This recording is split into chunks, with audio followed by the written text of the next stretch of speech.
Welcome and thank you for joining us. This is another discussion. We can do this Indian country about the state of the COVID-19 pandemic in Indian country. It's part of the We Can Do This Indian Country campaign from the U.S. Department of Health and Human Services and partners like the Indian Health Service, Native Roots Radio, who's helping us put on this discussion today, and G&G Advertising, a subcontractor on the We Can Do This campaign, working targeting Native America in the lower 48 and Alaska. For more information about COVID, go to wecandothis.hhs.gov or vaccines.gov. Thanks again for joining us. We've had a number of these Facebook Live Town Hall discussions in the last year or so. I'm David Cournoyer, a member of the Rosebud Sioux tribe, and it's been my honor to help us talk and have a conversation about COVID-19. Many of us are tired. Many of us have maybe moved on to other priorities in our life, but the pandemic is still with us, unfortunately.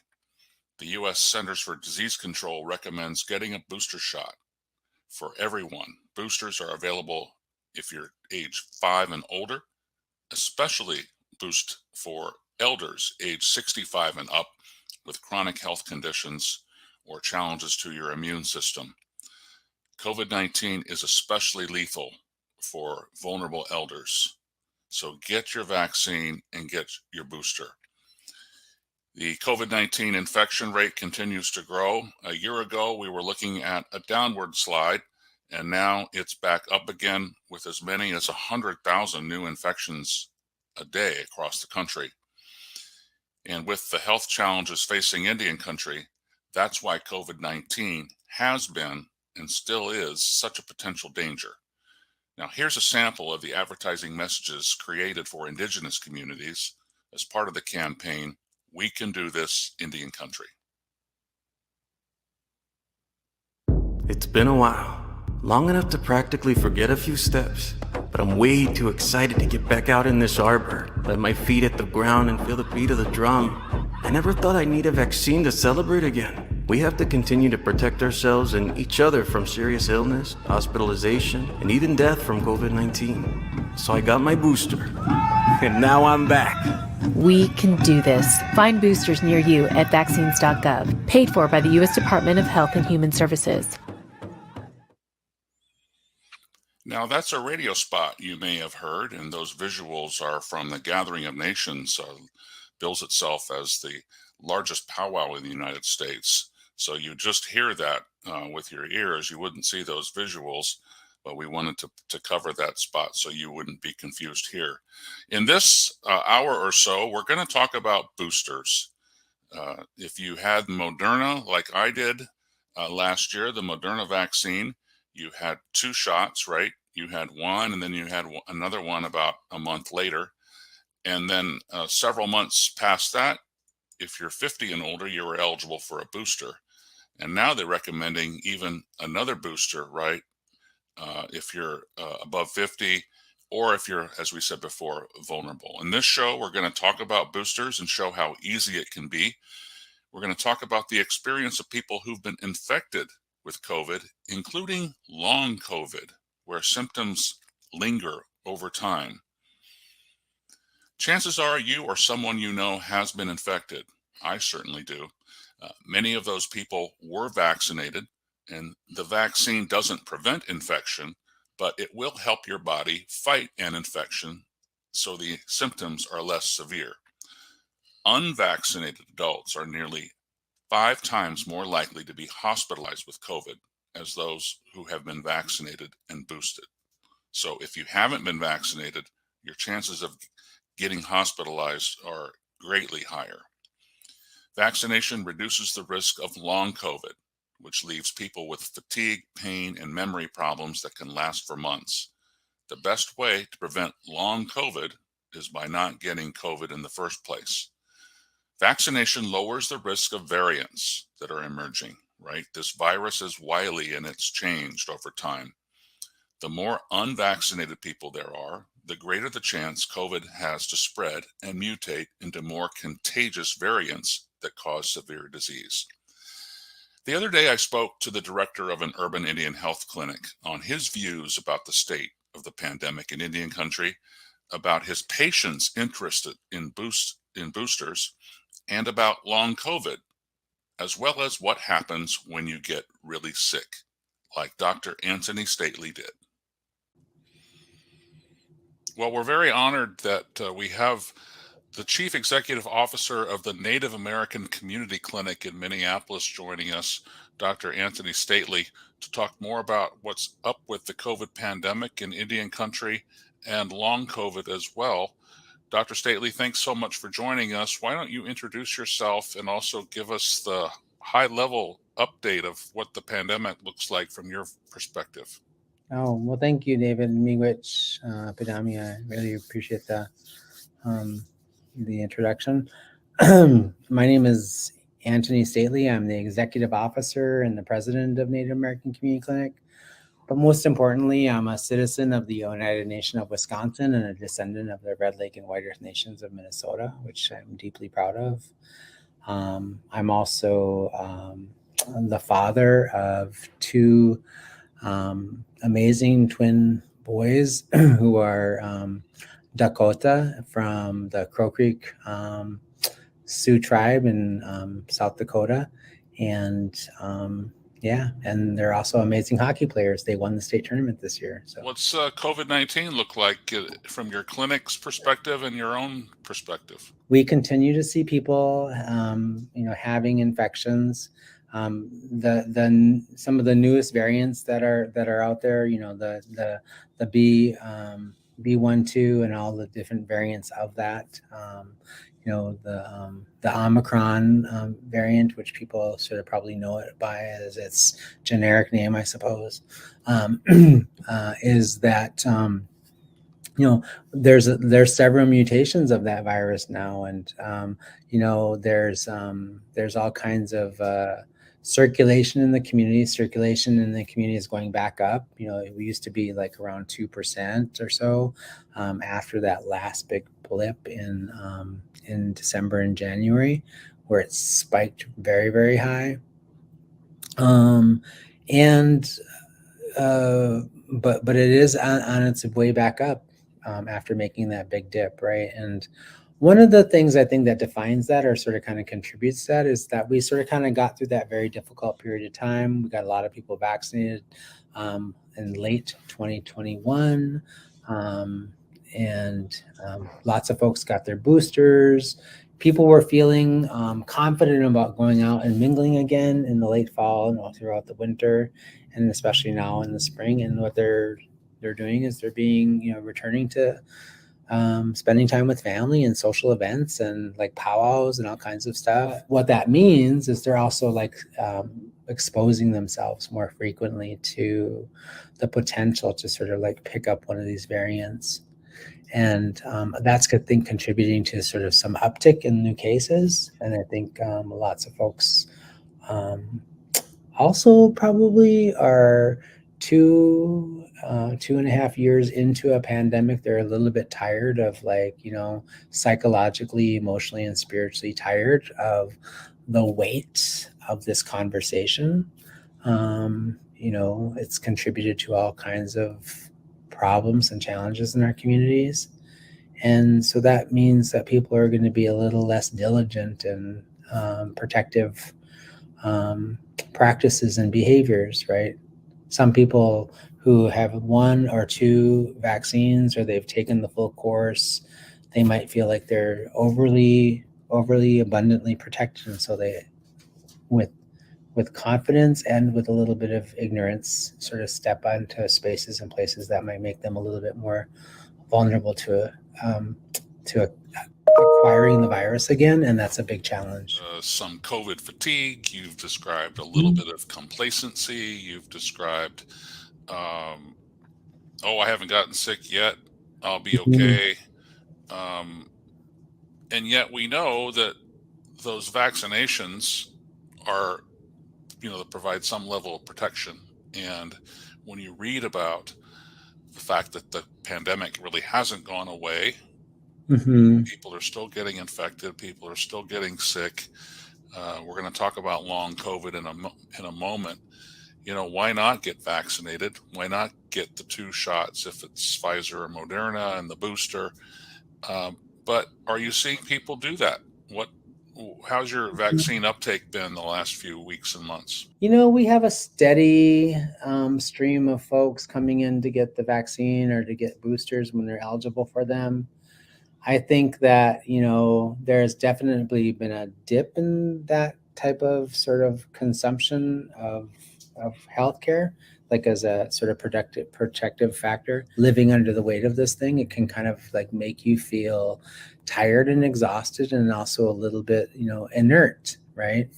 And then I think one of the things also that contributes to that is this the amount of misinformation that is still out there about the pandemic and the ongoing sort of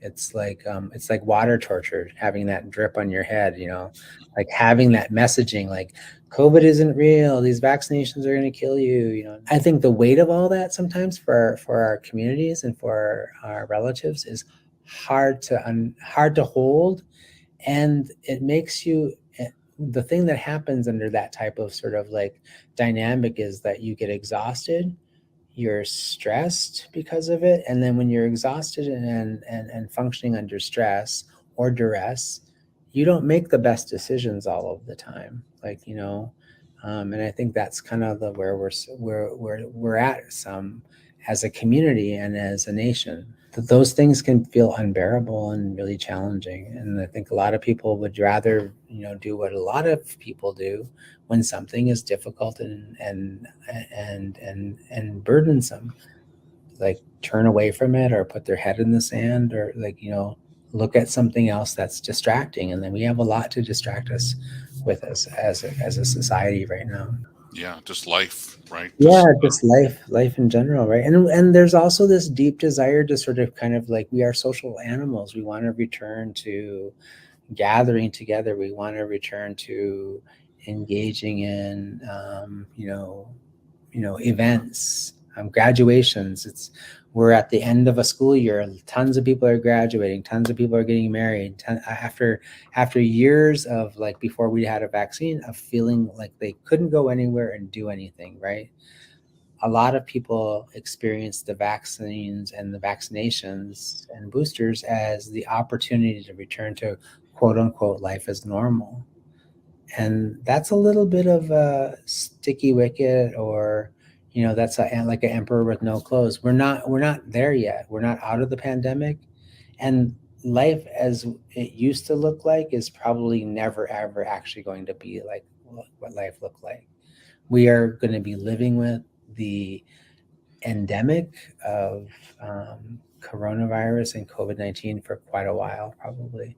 And the reason for that is because most of the developing world still has not gotten anywhere near like the vaccination levels that America and other developed countries have gotten to. And as long as that's true, we'll have more and more variants, and those variants are smart. And that's just the nature of the beast, right? And so until we get to a place where our communities and our nation and our other relatives across the globe are at closer to 60 to 70% of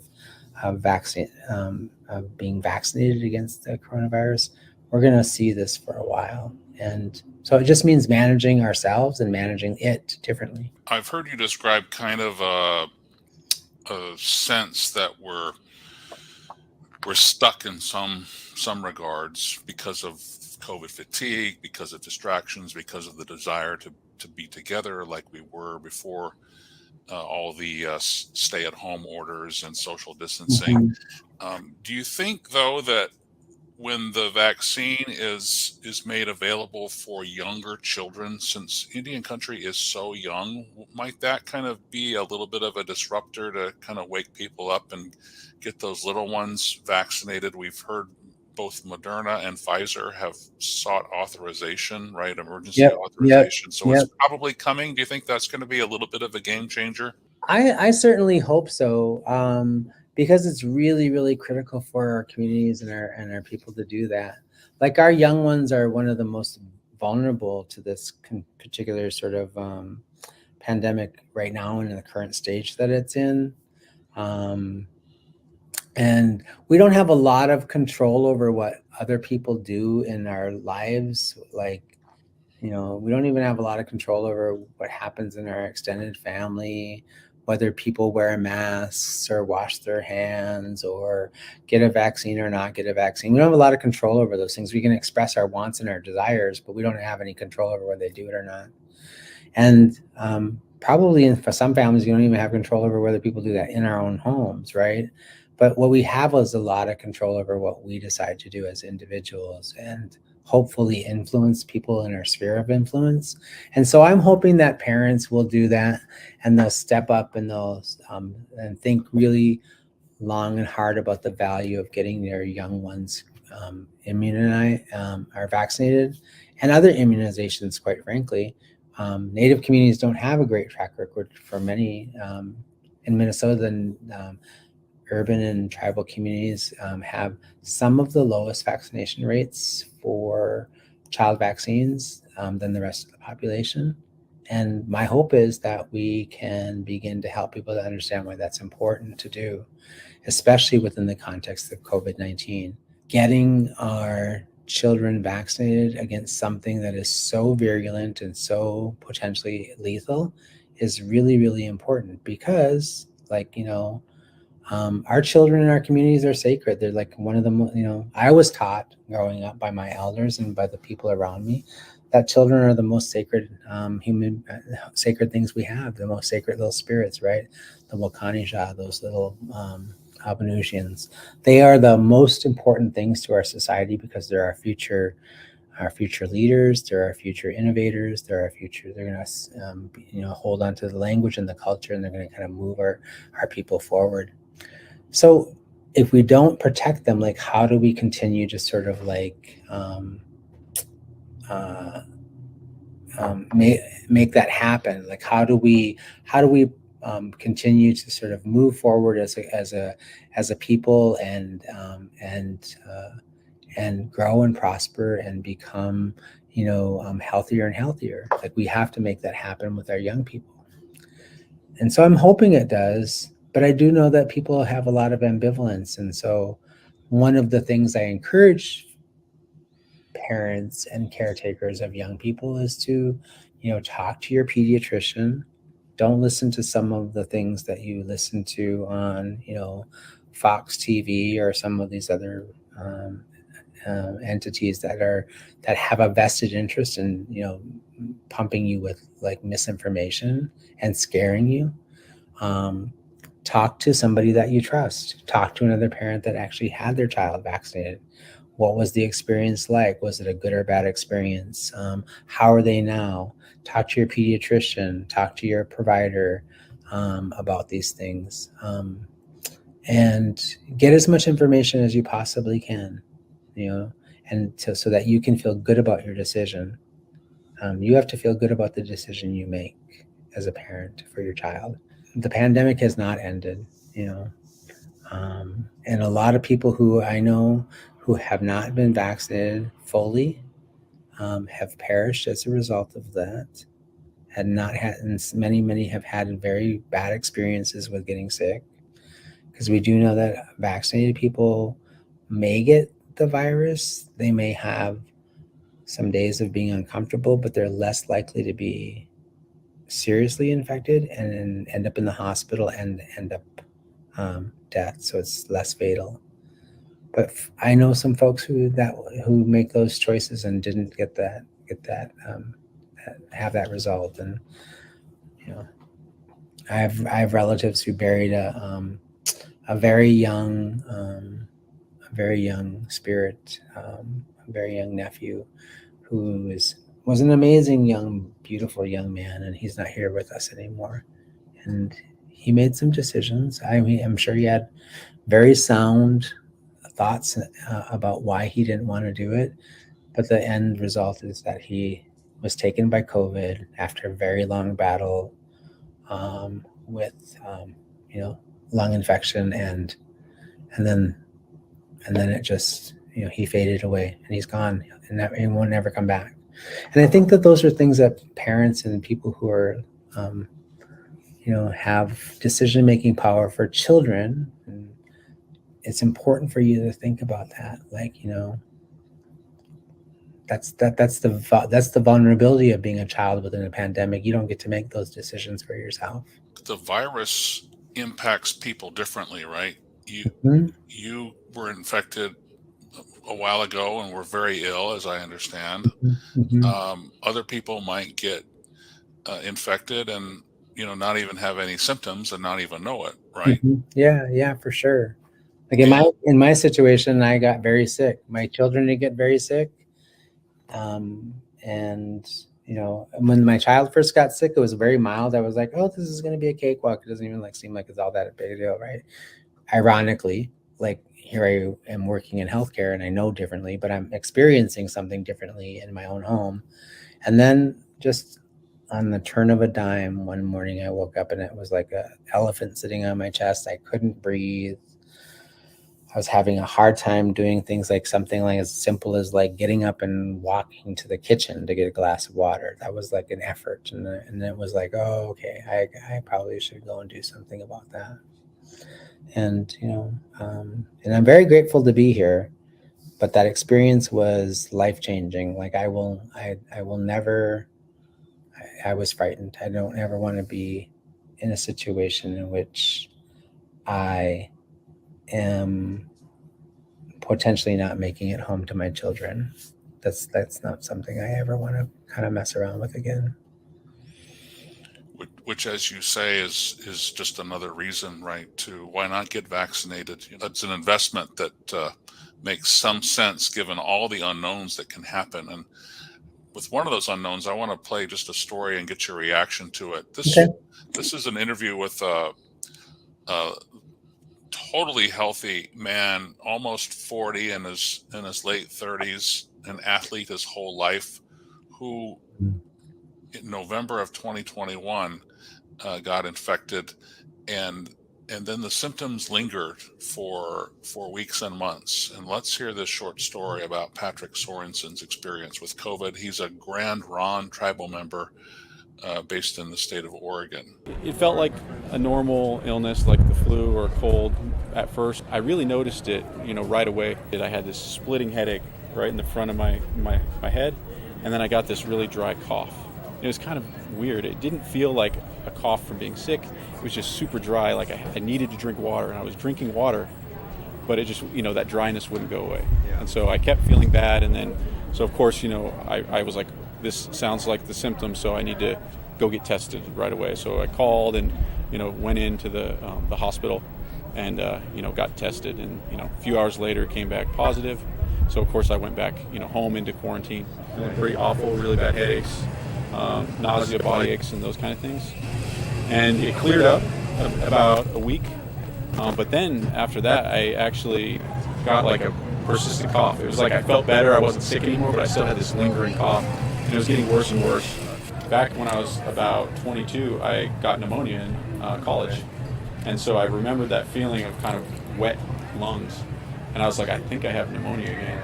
And I went into the hospital, and what's weird is the doctor listened to my lungs, and he didn't really believe me. He said, I think you're fine. I said, I know this feeling, please just trust me, can we do an x-ray? And he did an x-ray, and he came back and he said, I'm sorry, sir, you're right, you do have pneumonia. You have a lot of, infection and water in your lungs. And so, I had to go on antibiotics for another week, but luckily, with that, that all cleared up. Maybe 10 days in, from November 5th is when I noticed that I lost the smell and taste completely. It was really odd because you could feel the textures, and then but you couldn't. It was just completely bland. Everything. You're sour, you're sweet, you're bitter, you're salty, and that did come back a few weeks later. But the smell was completely gone. At the beginning of March, the smell finally started to come back, but it came back wrong.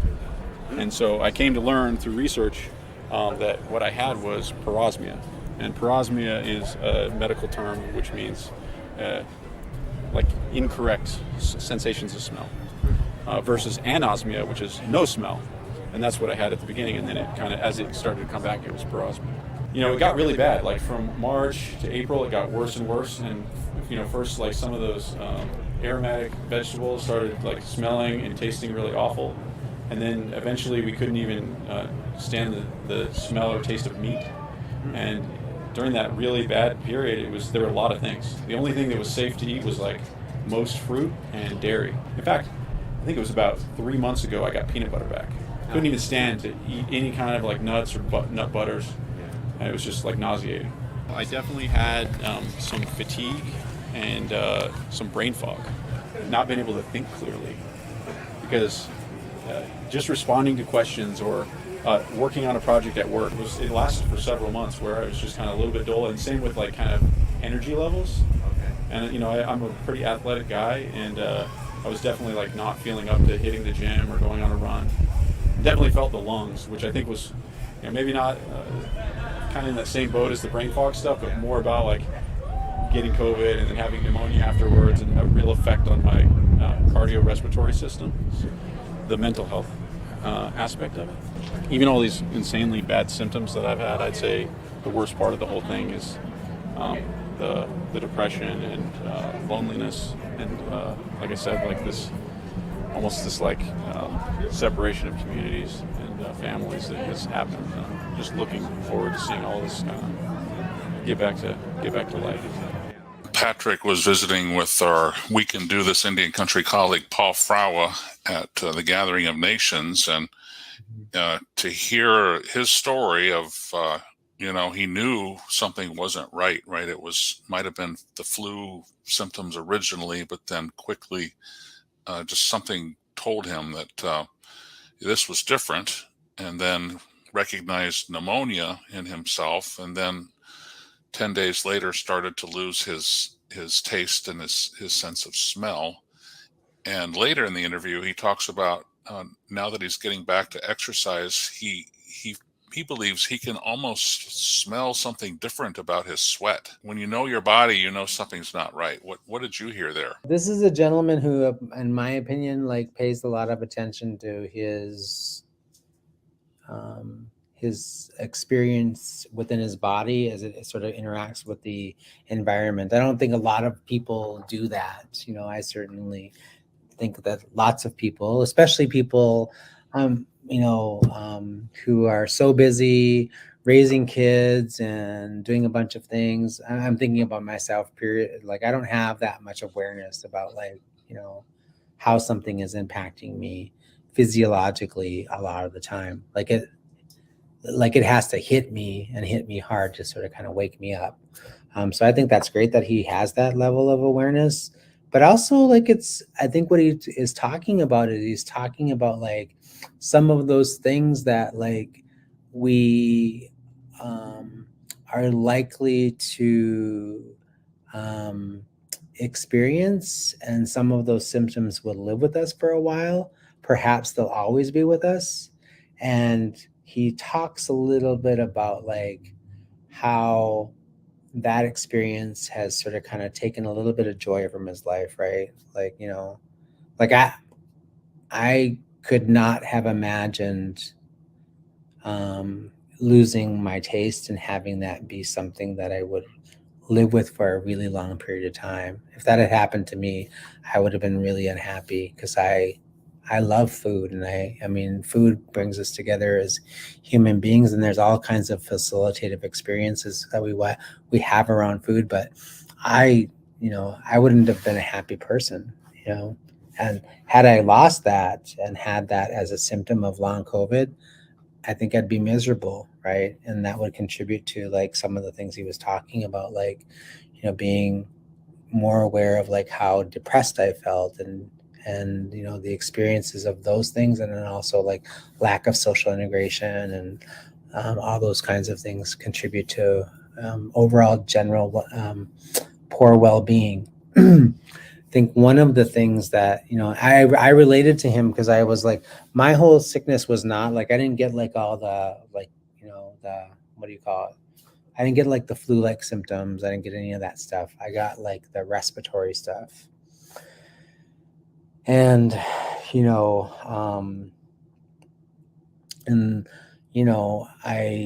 it's been a while since I've been in the gym. That's one of my long COVID symptoms. It's like I think I'm always going to have some lung challenges. My children got influenza A, and I kind of picked up that sort of like bug. And, they were sick for like a day or two, and they got better. And I was sick for like 3 weeks, right? And I was having difficulty breathing. And when I went in to see the doctor, she was like, remember you were in the hospital with COVID and you scarred up your lungs pretty bad. You're probably likely to always have some challenges with respiratory issues. So I'm glad you came in. And if you ever have like just a little tiny respiratory thing, like you need to like come see somebody as quickly as possible, because you're likely to have this condition for the rest of your life. That COVID, that week and a half of being in the hospital with COVID and fighting that infection caused some serious damage to your lungs. And after she said that, I was like, well, can I go back and work out? I used to be a long distance runner, and I did a couple of marathons way back in the day. And I always thought that I'd want to go back to that when my kids were sort of less of a burden to me.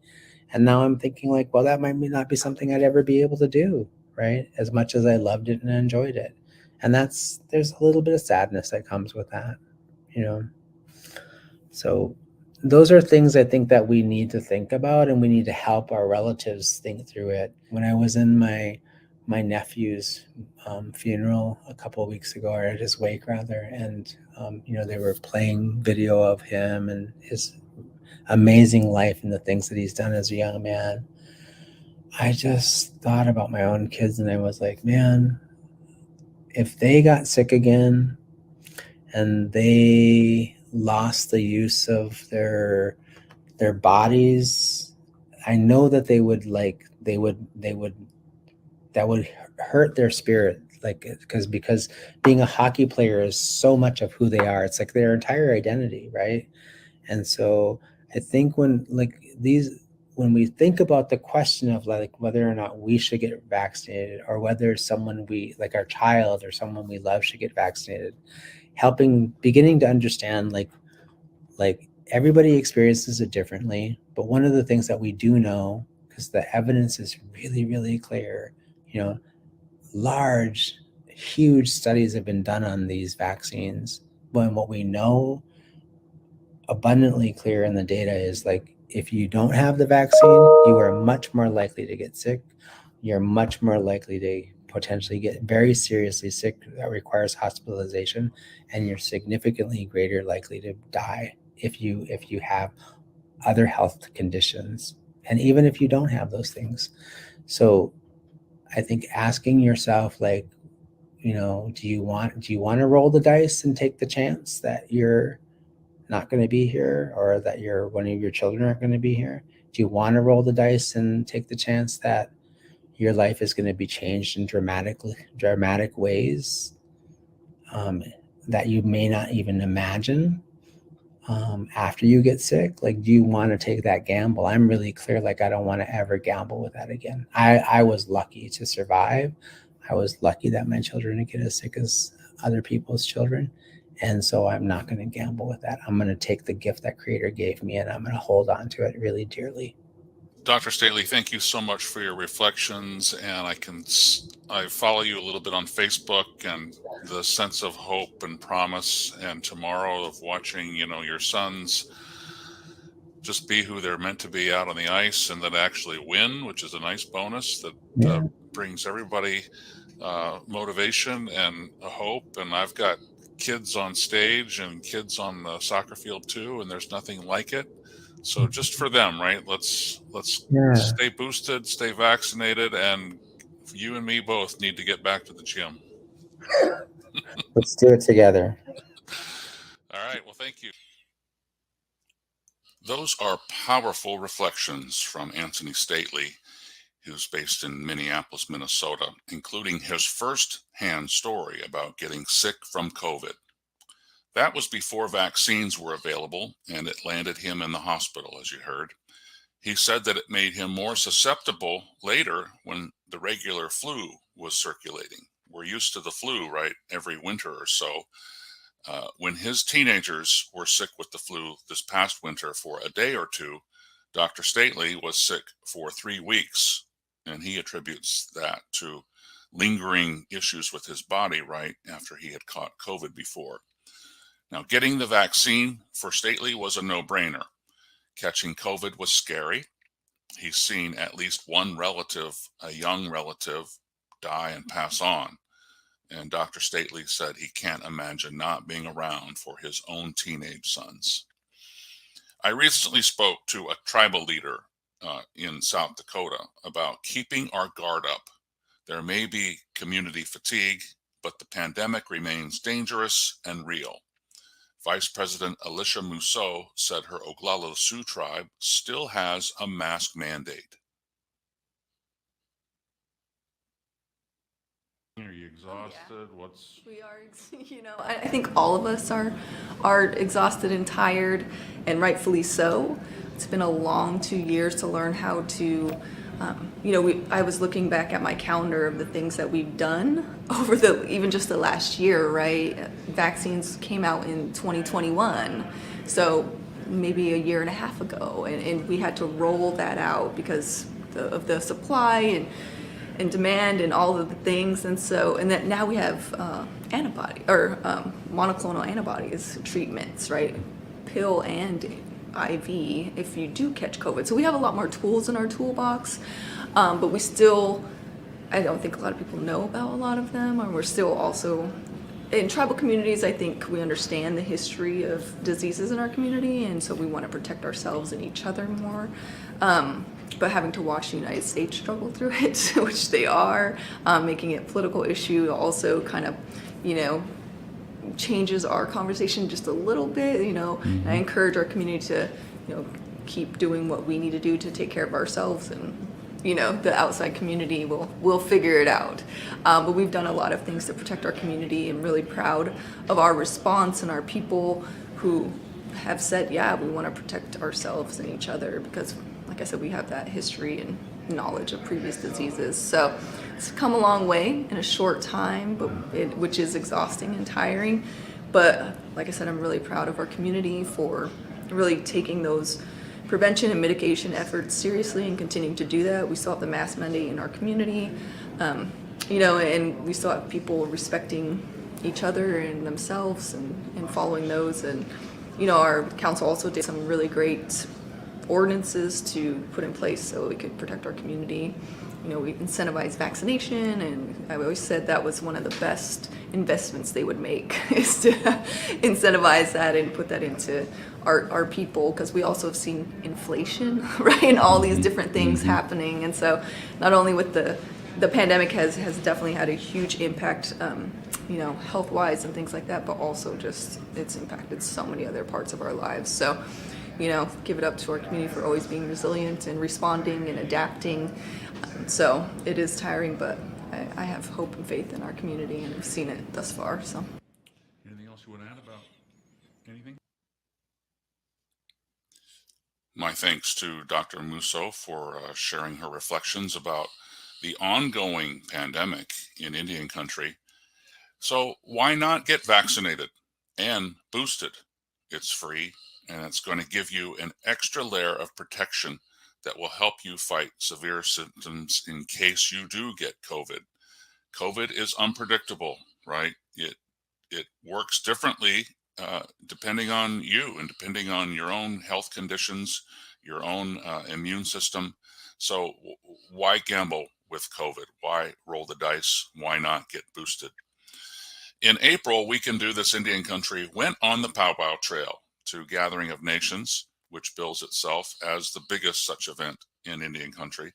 And in between working with the news media then covering the event, my fellow Sicangu Lakota tribesperson Lillian Sparks from the Rosebud Sioux tribe took time to get her COVID-19 booster shot on the spot.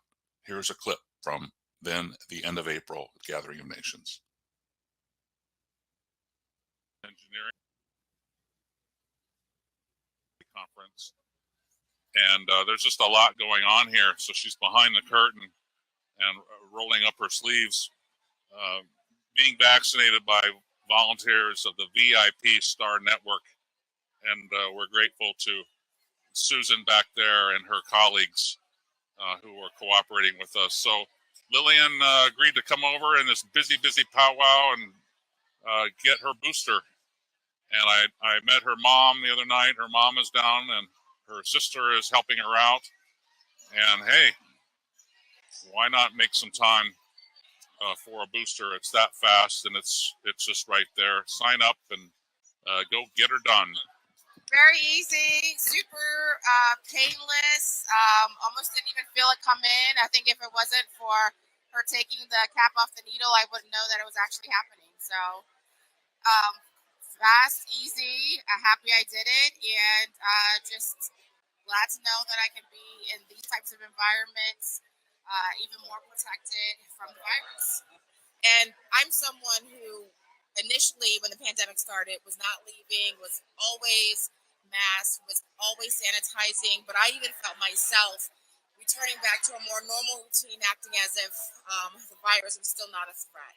So this is a great reminder that we still have to take the precautions necessary to make sure we're protecting our health, our family's health, and I'm glad I did the booster.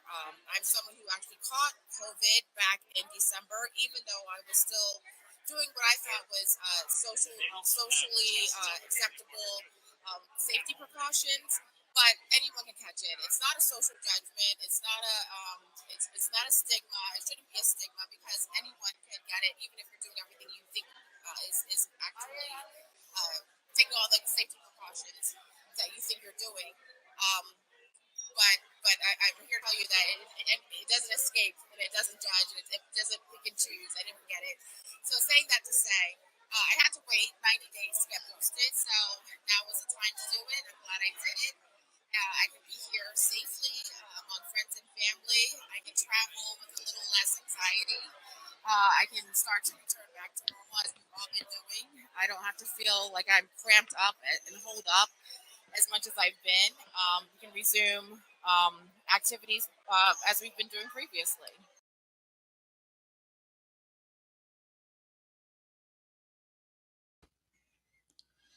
Our thanks to Lillian Sparks for taking time during a busy gathering of nations, which was quite the convening of people, right, who had bottled up and not been on the powwow trail for 3 years. So gathering of nations, a lot of excitement, and we witnessed there a lot of people wearing masks and organizers passing out masks before they went into the powwow arena. Lillian Sparks had no qualms about getting a vaccine booster shot.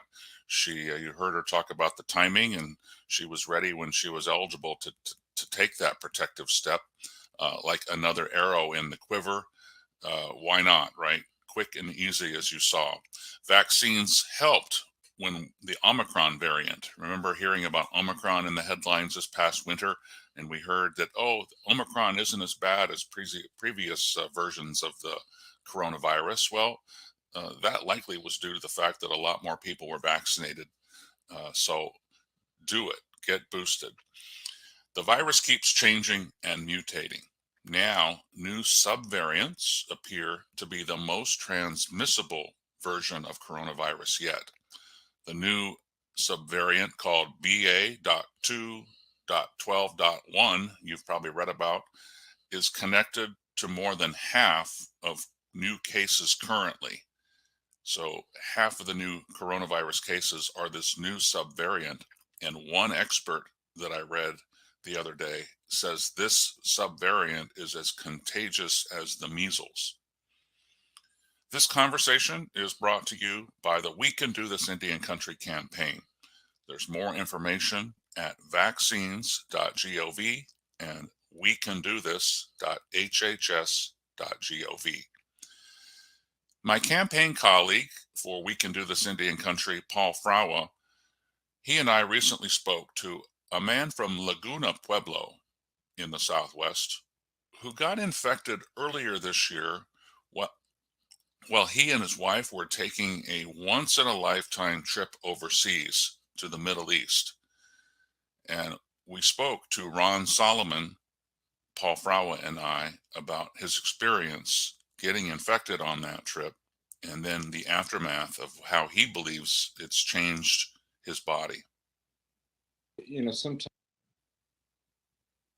I get too anxious to get out and about. And my experience, my wife and I, was that we may have gotten out too quickly, because we had gotten our 2 Pfizer shots and then we got a Pfizer booster each.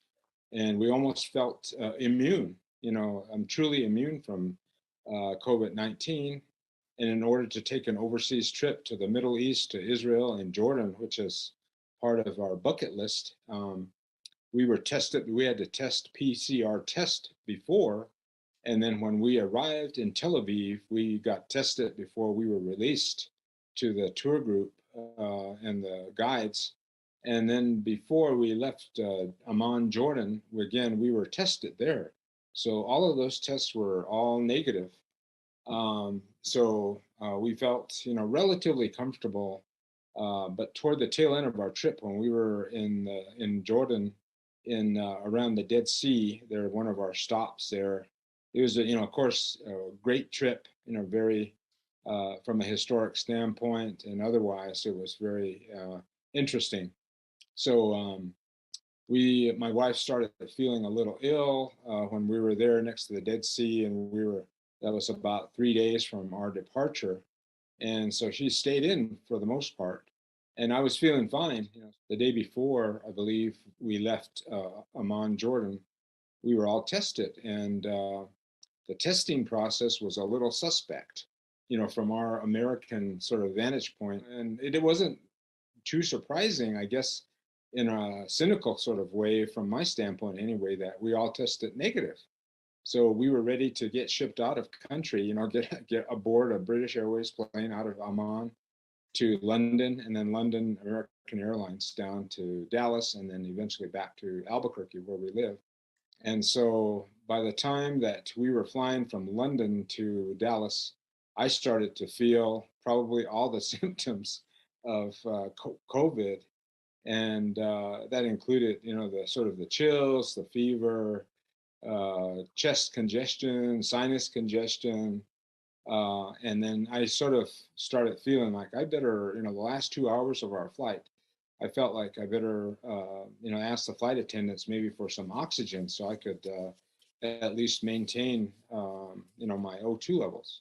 I was just very congested in terms of my lungs and stuff, and just coughing and trying to get things up and clearing my pipes was a challenge.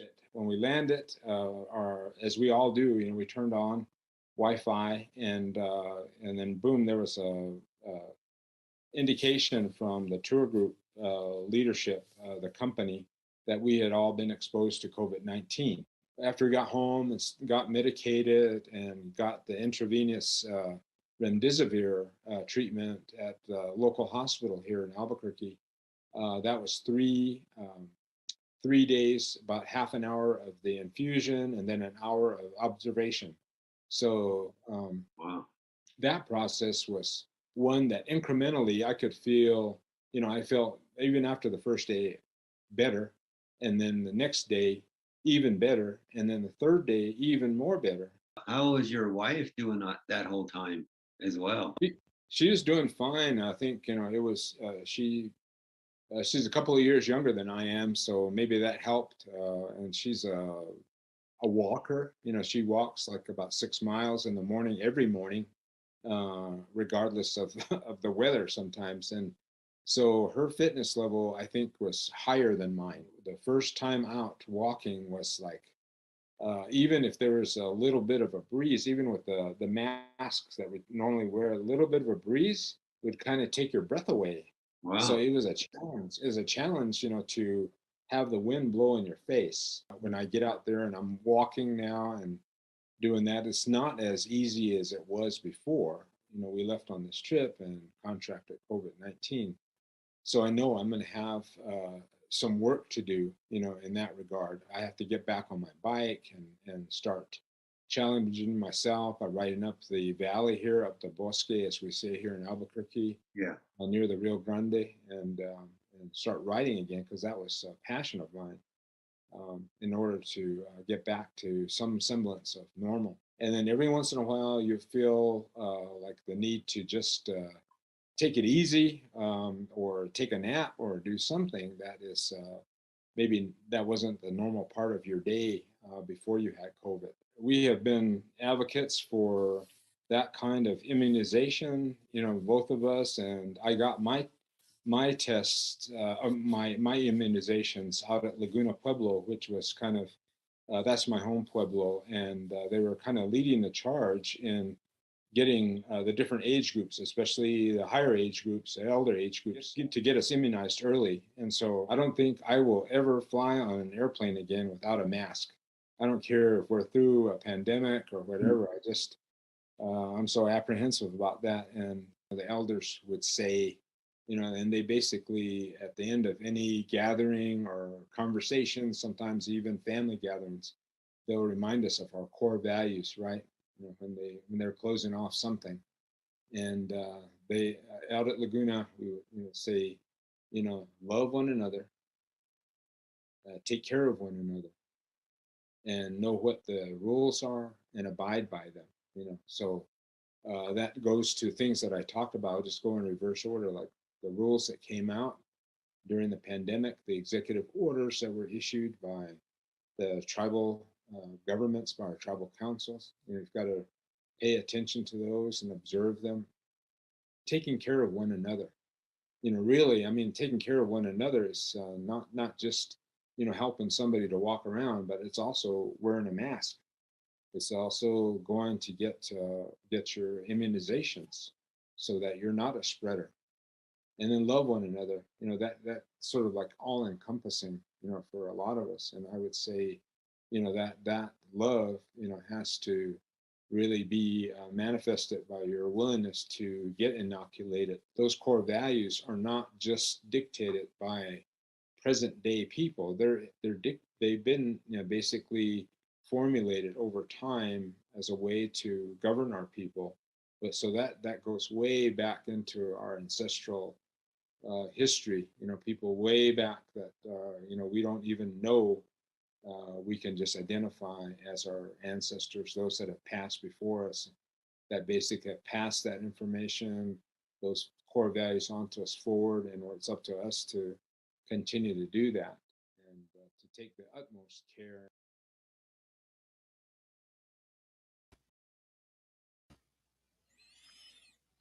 Interesting story from Ron Solomon of the Laguna Pueblo. Ron is well known in New Mexico. He was the longtime director of the Indian Pueblo Cultural Center and has been involved in New Mexico, Pueblo, and tribal activities for a long time. We've heard several stories now about people getting sick from COVID, and rather than quickly recovering, having symptoms linger for weeks or months, right? And that's different, right? When I get a cold or the flu, right, it hits me hard for a couple days, and then have a familiar trajectory, right, of maybe congestion clearing over time, sore throat, cough, right, fatigue. But after a few days, maybe maybe a little longer, right? You get back on your feet and you can resume your life. But with COVID, we've heard stories from older folks, 30 something, gentlemen in between, right, where this has impacted them long past the point where their symptoms initially appeared after getting infected. So why take a chance, right? Why not just get vaccinated, get boosted, uh, give your body those antibodies that come in the vaccine to be more prepared to fight an infection if and when it happens. That's what they do. Go to vaccines.gov for more information. The best way to avoid all of this is to not get COVID in the first place. Getting vaccinated and boosted can help. If you do get sick, and have symptoms, go to your clinic as soon as you can and ask about those special medicinal antibodies like Ron Solomon did. The COVID-19 pandemic isn't over.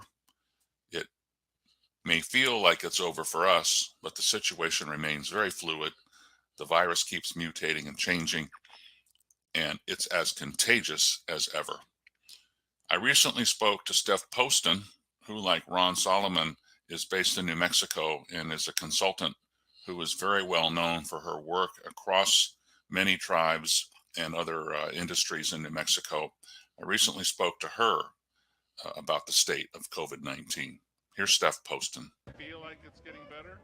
I feel like we're on the other side of it, but we're still in pandemic, and I think we really need to still keep our guard up. I think,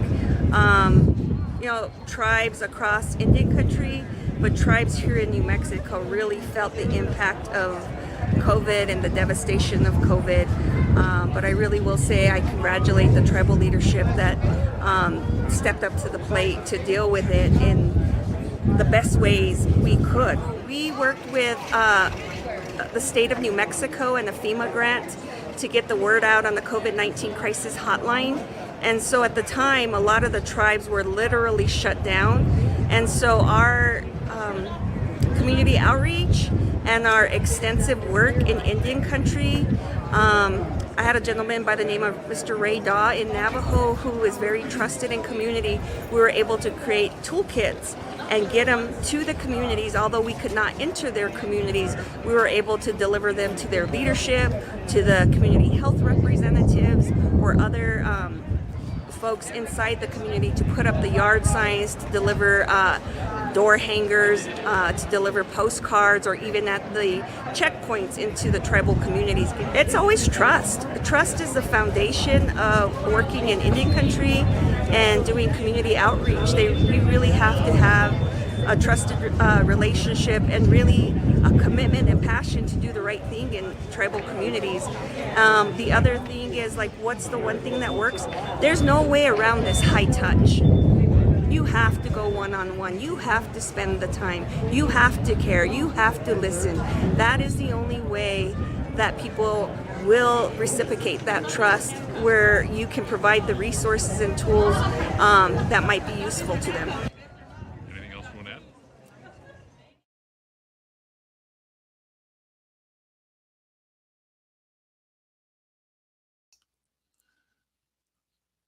That was Steph Poston at Gathering of Nations Powwow in New Mexico in late April, where many tribes still have mask mandates. The Pueblos, the Navajo Nation, others there have taken COVID-19 very seriously, and people still wearing masks in many, many places, despite what's happening around the rest of the country. If you get on an airplane right now, right, you'll see way fewer masks because it's not mandated anymore. So thanks to Steph, thanks to Ron Solomon, and everyone who's joined us this week. This has been a conversation brought to you by We Can Do This Indian Country, a campaign of the U.S. Department of Health and Human Services and partners like Native Roots Radio, who's brought us this Facebook Live discussion now, G&G Advertising, the Indian Health Service, regional groups like the Great Plains Tribal Chairman's Health Board, and others. The pandemic isn't over. We may feel like it's over, but it isn't. Please share this program on your social media. Use it to start a conversation with a friend or a relative who may think the pandemic is over and hasn't done much about it lately. Urge them to consider getting vaccinated and boosted. Just a conversation, no judgment, just talk, see what their questions are, and see what guidance that you can provide them, maybe based on your own experience or based on what you heard here from folks who've gotten infected and who's also have gotten boosted.